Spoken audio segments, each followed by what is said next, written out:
Hey everybody, Jacob with Scooters Lawn Care. Today we are doing an update video, a video that got so much attention before, and it's because it's something that brings a lot of value to someone growing a company, and that is our efficiently doing door hangers video. So now we're talking about efficiently doing door hangers in 2025. We're going to go over the updates and the tweaks we've changed in kind of our old process. We're going to go over some stuff that we should still be doing because it's still very relevant with some things added to it. A new way we have maximized our door hangers so we can get more out there, because it's still a very, very valid form of marketing that really does well for our company. And finally, after we talk about maximizing it, some of the stuff that you really should have so you can have the most success with door hangers, because yeah, you're getting more out, but what are some of the things you need to make sure you can do that efficiently, even more efficiently, and then track it and understand where it's been, what you've done, and ultimately just be better at doing door hangers overall. So let's get right into this. I've got my notes here. I'm going to go over this. And the first thing I'm going to hit on, I've had comment after comment after comment of a couple different things on this original video. This original video was shot in 2021. And a couple of the things that always get said is, one, we always would put rubber bands, we'd drill a hole in a door hanger and we put a rubber band on it, we'd hang it. And what I loved is it would never blow off, because it just, felt like you were making trash all over someone's yard. And this has always brought up the context of, hey, you should just get heavy cardstock, and they won't do that, and blah, blah, blah, blah, blah. Really, that's ultimately the thing. Whether the rubber band is a nuisance or annoying to people, or suggesting this other type of door hanger. And for us, we tried door hangers that were heavier cardstock and all that. Ultimately, they still ended up blowing off. And so I guess for us, it's two different things. It's the fact that we didn't want it to blow off no matter what, and we lost copy space and available marketing space on that piece to just have a hole that then ends up becoming trash. So what our update is we've completely eliminated the hole in general.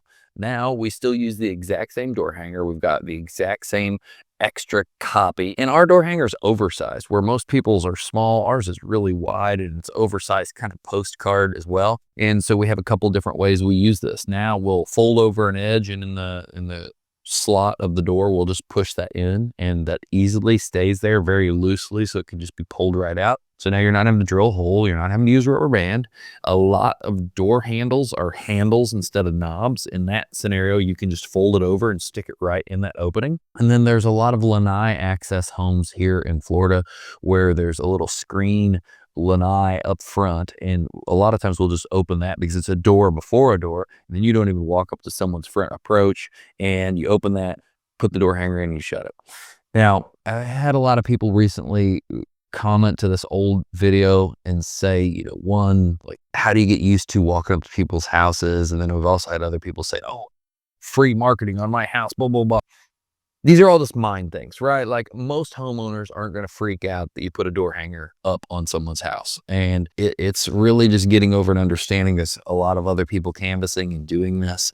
If you want to grow your company and you see the upside of it working for your company, that's just a mental barrier you're going to have to break through, and know the other person that comments and saying, using my house like a free billboard, that person's like the super minority. Most people are just looking at this like junk mail and other things if they don't need it, and pitching it, right? Well, who we're really trying to get to is the person that loves it and needs it now, and is like, this is exactly who I'm going to call. So a little bit of work on the mental of, if you believe in your company and you want to grow it, and you believe you have a great product and you're doing the right things, then it's your duty to go out and do everything you can possibly do to grow that company. And this is just one of those pieces. So I hope that helps you some, and I hope that helps you realize that most people there's not going to be an issue with, and just really heavily watch. Like, if something says no soliciting, don't go up to that door. That's the person that like went out of the way to say that.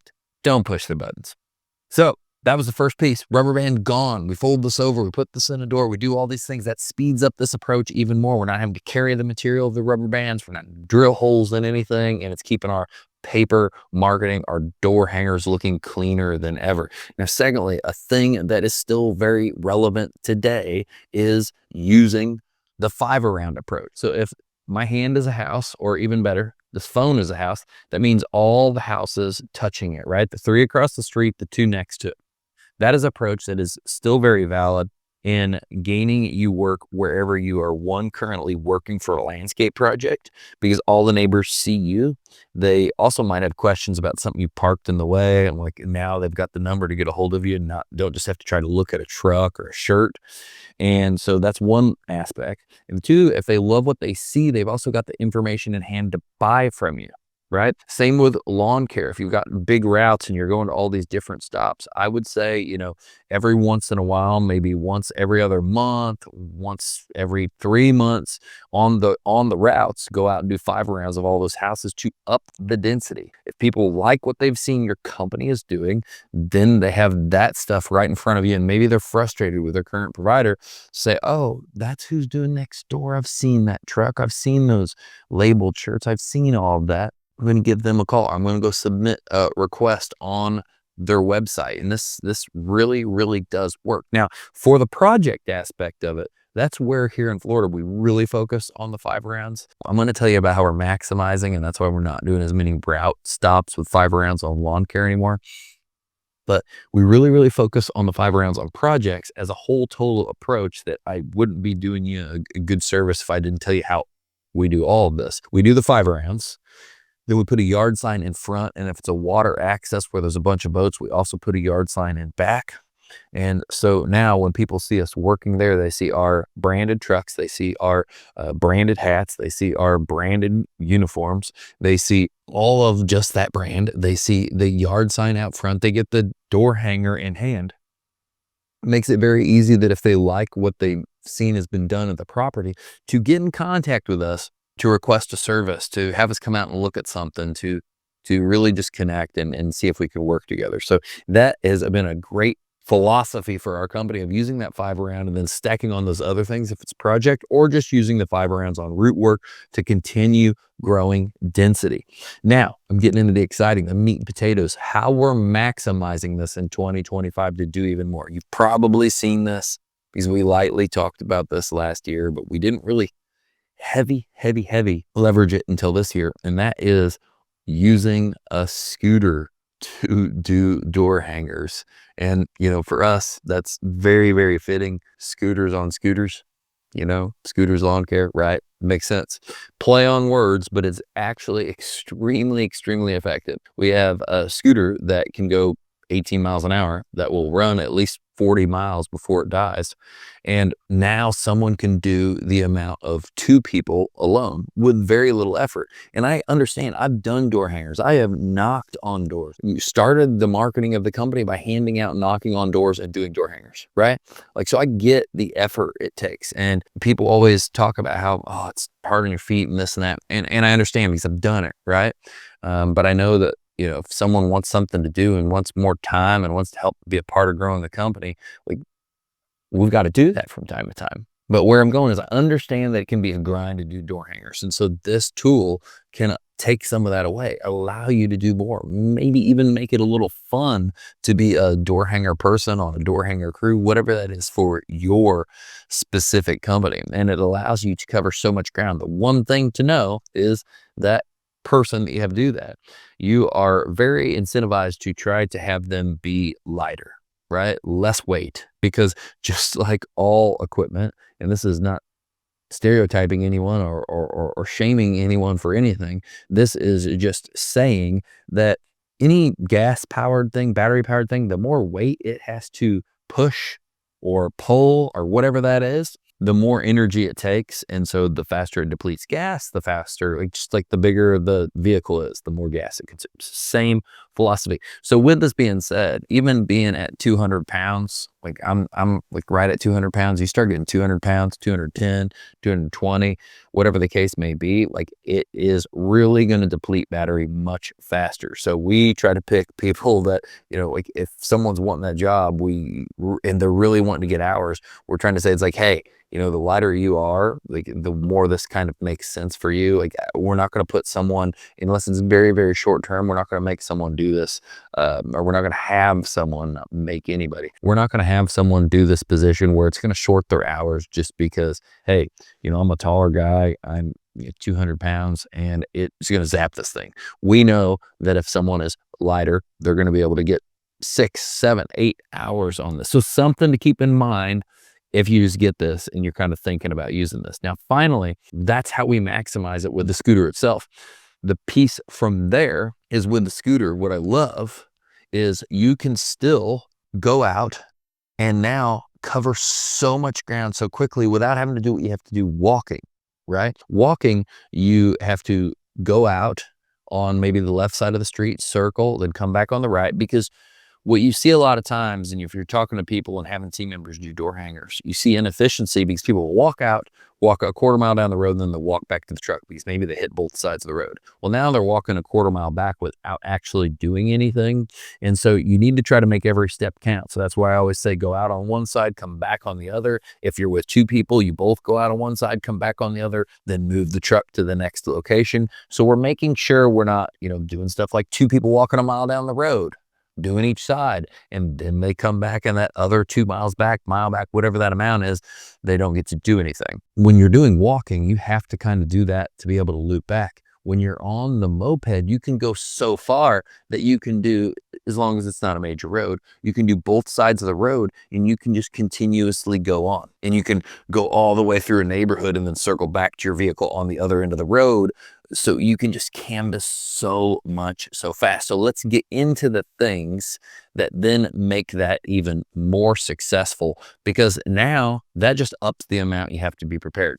So one, and I'm kind of looking at how we really have someone doing this 4 to 5 days a week as kind of that's the job, that's the role, door hanger person. We hired specifically for a door hanger person, canvasser, I guess you should say. So number one, you gotta have plenty of door hangers. Don't let someone leave without having a box of door hangers so they can stay busy the full day and they don't run out. 2, you're gonna need a backpack. Honestly, even if you're walking, a backpack makes it easier because you can carry more without having to hold it all in your hands.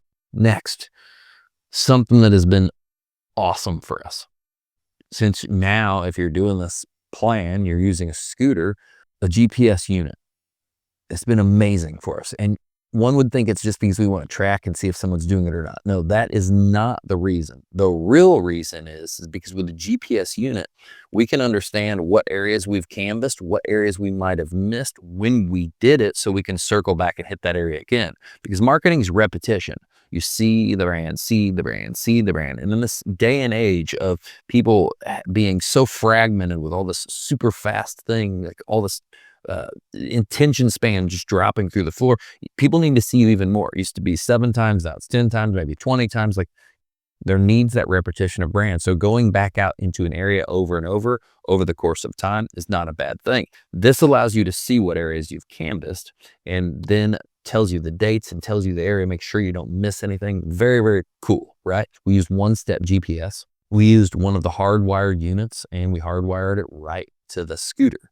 This pulls into our normal dashboard of all of our GPS units, all of our dash cams, all of our stuff across all of our fleet, and shows us the scooter rig.